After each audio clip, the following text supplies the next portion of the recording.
Soup পছন্দ করে না এমন মানুষ খুঁজে পাওয়া যায়, আর সেটা যদি হয় বাসায় বানানো স্যুপ, তাহলে তো কোনো কথাই নেই। বাসায় বানানো স্যুপ যেমন টেস্টি তেমন হেলদি। চলুন তাহলে রেসিপিটি দেখে নিই।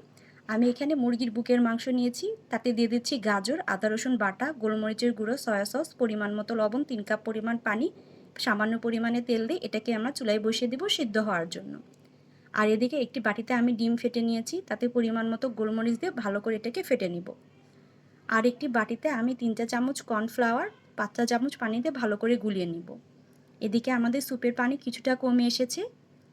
এখন আমরা এটাতে দিয়ে দেব কর্নফ্লাওয়ার দিয়ে এটাকে চুলায় রেখে আরও কিছুক্ষণ জাল দিব, এবং এখানে দিয়ে দেব পরিমাণ মতো টমেটো সস ও ম্যাজিক মশলা দিয়ে এটাকে আরও কিছুক্ষণ জাল দিয়ে এটাকে এখানে ডিম অ্যাড করে দিব।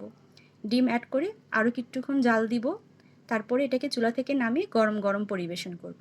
আশা করছি রেসিপিটি আপনাদের ভালো লেগেছে। ভালো লাগলে like, comment and subscribe my channel. আল্লাহ হাফেজ।